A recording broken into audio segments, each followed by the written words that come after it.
All right, let's dive into one of the most complex, most intricate areas of the entire human body, the head and neck. But we're not just going to look at it like a finished machine. No, we're going back to the very beginning, to the original architectural plans. We're talking about embryology, the incredible story of how we're actually built.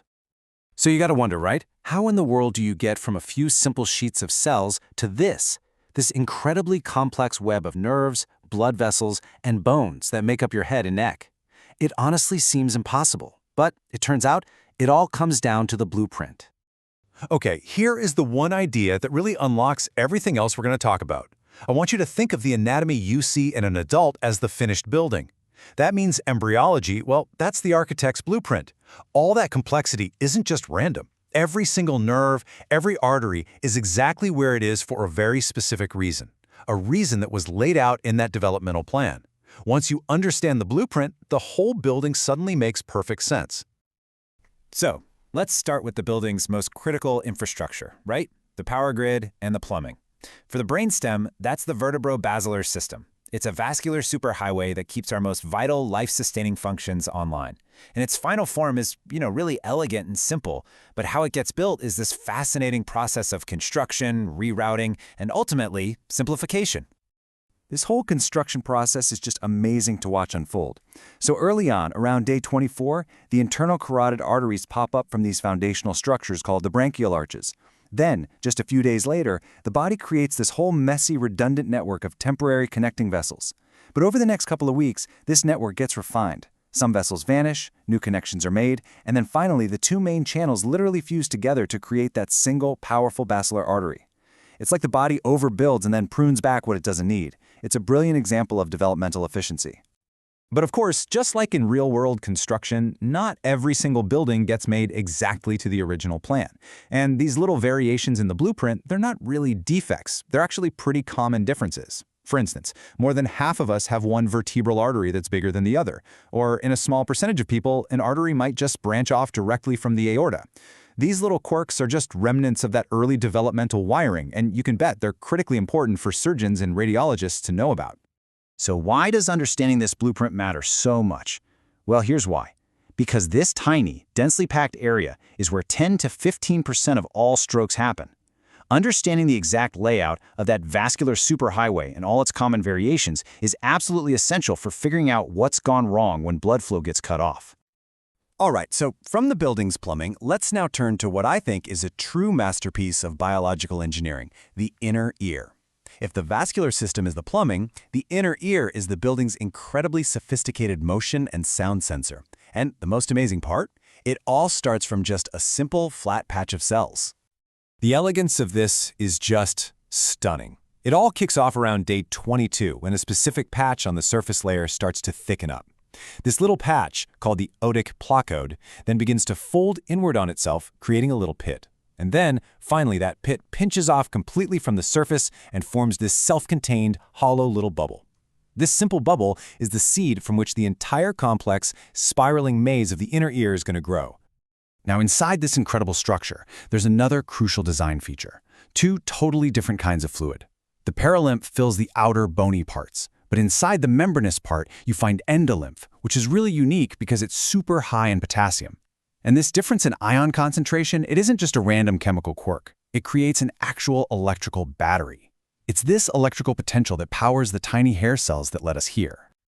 Okay, so you have this amazing, sophisticated sensor in the inner ear, but it's totally useless if it can't send its signals back to headquarters, right? And that brings us to the building's master wiring, the cranial nerves.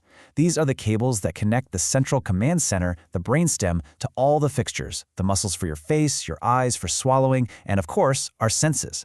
Understanding this wiring diagram is absolutely key for diagnostics. And to read that wiring diagram, you gotta learn a little bit of the language. So first, an upper motor neuron lesion, or UMNL.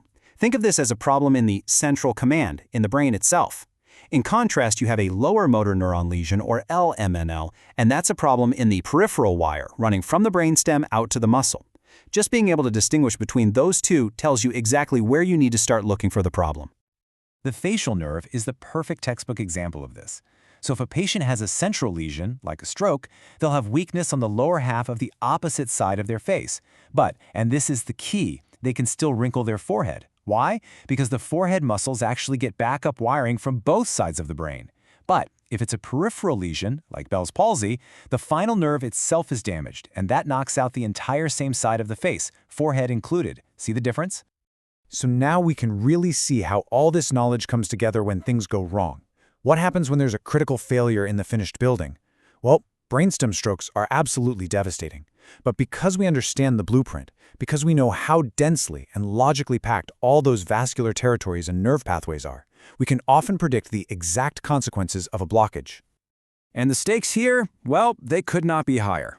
Every single minute that blood flow is blocked during a stroke, the brain loses nearly 2 million neurons.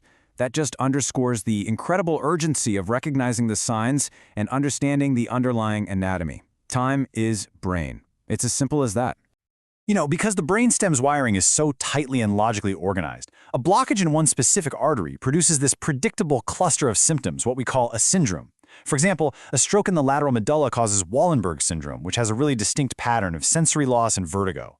A really severe stroke in the ventral pons can cause locked-in syndrome, where a person is fully conscious but almost completely paralyzed. It's just like knowing which fuse box controls which rooms in the house. So as we've seen, the complexity of the head and neck isn't just some random collection of parts. It's a story written by development. And in medicine, the ability to read that story, to go back and consult the original architect's notes, that's a superpower. And that superpower is the neurologic exam. It's not just a series of random pokes and prods. No, it's a systematic investigation. It uses the body's own wiring diagram to trace a problem right back to its source.